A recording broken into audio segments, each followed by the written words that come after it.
Memories. How's your memory? Yeah? Not so good. At worst, they're forgotten and cease to exist altogether. I photograph things in my life and see things that are, I think, are one-at-a-time events. If I have some capture for it, absolutely. Some gentleman called the survey yesterday and said there's a vermilion flycatcher in my yard up in Ford County. And we're like, did you take a picture? No. Did you write a description of it? No. Did you sketch it? No, I just know what it is. Well, there's no vermilion flycatcher in Ford County because there's no documentation for it. Okay?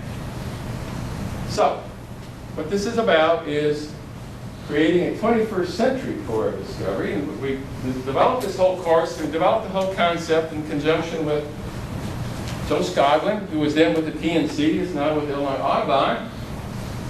And it's based on the Lewis and Clark expedition model. Now, Lewis and Clark didn't know they had an expedition model. Thomas Jefferson, however, certainly knew they had one.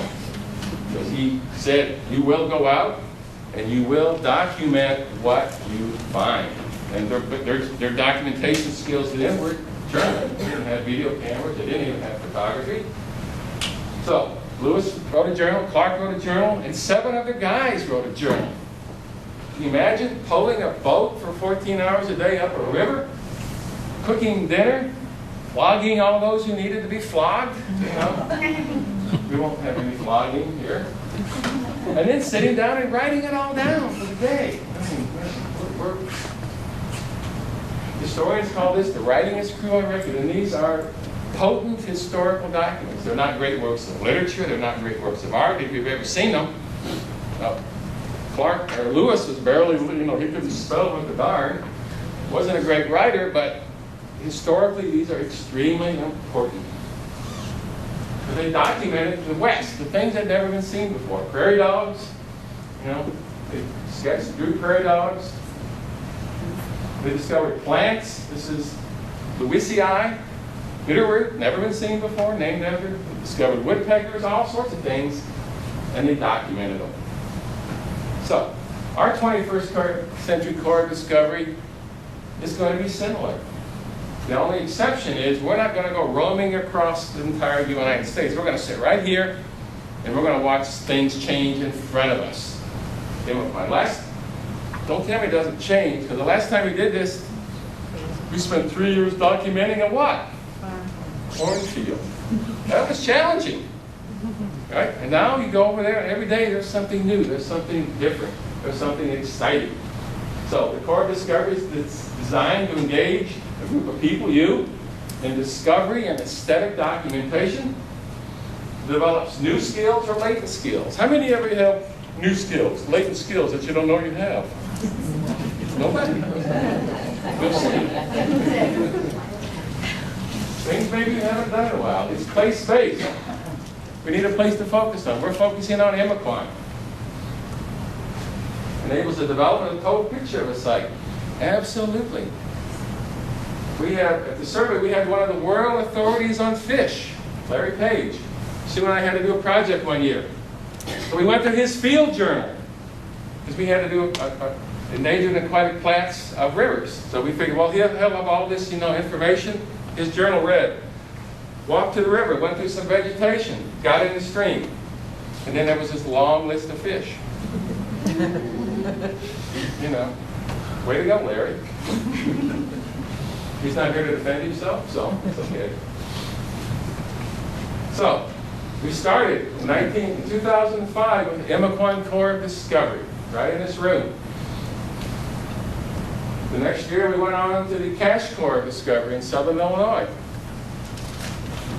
Then we went up to Galena and did the Lost Mound Core of Discovery in 2007. And in Champaign, we did the Allerton Core of Discovery, 2008. We got invited out of state. So we went, thanks to Michael and his consortium museums, we went to the Wisconsin Arboretum and did the Arboretum Core of Discovery. We had 45 people in that one, and that was. Then this last year we did the Rivers Core of Discovery in East Central Illinois, focused on East Central rivers. By and large, any of you that are from Champaign, or Easton, can join any of these other groups. If you don't want to be part of this group, because local is always easier to deal with. These are all focused on the headwaters of all the streams of East Central Illinois. And we just finished the Sangamon core discovery. Sangamon between Decatur and Springfield. And then here we are again, right back to Emiquon. Okay? Each one of these groups has 20 to 40 people in it, and each one is active in doing things. You'll learn more about that as we go through. But the class that we're teaching, it's not a photography class, although you will learn photography. It's not a sketch journaling class, although you will learn sketch journaling. And it's not a descriptive writing class, although you will learn descriptive writing. Not creative writing, not journalism, just pure descriptive writing, okay? Where you can insert things into things which people want to read, okay? All right. So our core discoveries are place-based, and we've chosen some of the most remarkable landscapes in the Midwest. Now, granted, Emiquon wasn't a remarkable landscape when we started, but it was historically, and it is again now, right?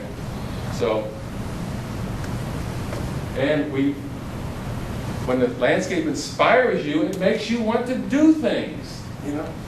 You cannot stand in the presence of this tree, which is 43 feet around, 165 feet tall, and 1,500 years old, and not want to do something, right? If nothing else, just sit on it and look at it, right? I can't sit out here. It drives me crazy having to drive up and down, is it 136, 24, whatever it is, and not stop. Of course, you get run over, you know. It's driving me crazy that I can't get out there and see this. So these things are powerful. Places are powerful. So we have two things on our side. We have time. This class that you're going to take is just the beginning. You know, those of you that have taken it before, you know, it's just the beginning. And we have diversity. So you get time and diversity on your side, and you get remarkable things happening. For instance, in the Cache, we focused on the biodiversity of the Cache River ecosystem. We have time and diversity. On the Sangamon corridor, we focus on the life along this narrow, now very narrow, winding river called the Sangamon. Wonderfully rife with life, believe it or not, even in the winter. And finally, we have Emiquon, okay? Emiquon is evolving from this. Sue and I were privileged to go out and document the last harvest. We have a corn stalk from the last harvest of Emiquon, okay? Here's where, I don't know where we are, but we're somewhere in here. We're heading, we may be already here. I don't know. It's a process that needs to be documented. We call it Emiquon evolution. Changing of this landscape back to what it was. So, to do this, you must be able to communicate. And communicating nature. And the reason we chose these three skills is because we thought they were useful skills. If you can do them, they move people, they change people. We could have chosen computer graphics, creating apps for your iPhone. And we may do that. We're working on that, but right now we're working on something else. So why are all three necessary? For those who have sketched, drawn, or painted, only those who have sketched, drawn, or painted can fully appreciate the near absolute power of the photograph to capture nature. I've seen people out there, they're out there, they spend 4 days making a painting. 60 a second, I got it. What's the big deal? Those who have photographed but not attempted to sketch, draw, or paint cannot appreciate the level of detail and the absolute complexity of the images we so blithely create. The most universally practiced art form on earth is photography. Back when film was in existence, 100 billion images were taken every year, most of which for familial purposes, to show somebody, here's, now we use the internet. We were at a restaurant last night, and there were all these people with their iPhones showing each other their grandkids. There used to be a pile of pictures, but it's the same. creating an illustration frees the mind to explore additional levels of descriptive writing, free from the necessity of describing the obvious. You don't have to, you got a picture of a goose up there, you don't have to say it's a elongate, egg-shaped bird, you know, you got the photo there. You can go beyond that. That's what descriptive writing is. So you can supplement the image. That's why these things are all connected and interconnected, and that's why we emphasize all three, and that's why we want you to do all three. Dick Todd, you're a photographer. We're going to turn you into an artist before this is over. I know, because I did the same thing. I'm just like you. Okay? Sue's a writer. She's a photographer. She's now doing sketch journaling. I mean, we all do it. Nothing that we make you do, we haven't done. Okay? And it's not always pretty. There's a photo, there's a drawing, there's a description of the same thing. Each one of them has different appeals to different parts of us. Okay? All right, so the fully communicate nature. This is our mantra. 1, we analyze in the mind of a scientist. In other words, we get our information correct. We give it as much as we're humanly possible. If you don't know what something is, that's fine. You can find out. You know where it is. You know who to ask, you know where to go. But give things the dignity of their names. We'll give a little exercise about this in a moment. But when you see it with the eyes of an artist, and you speak it with the words of a poet. There's a handful of scientists on Earth that do this, you know. The reason you know about Carl Sagan, the reason you knew about Stephen Jay Gould, the reason you know about E.O. Wilson, because they were good at all of these things. Right? Anybody ever heard of, what's our last guy's name? See, you don't even know. He's a wonderful scientist. But he's not articulate, he's not outgoing, you know. He's a great scientist, but how many of you know anything about the chewing lice of Illinois? No, see? It just doesn't happen. So it needs to happen. We need to have more people engaging people to do this. So that's our mantra. And each of you can do this. Let me give you an example. Remnants, when I drive around the country a lot, we always get this geological field guide to the roadside. This is one of the entries. It says, remnants of a vast tidal mud flat from 200 million years ago, part of the Montgomery Formation, sitting on a base of Cutler sandstone. Wow.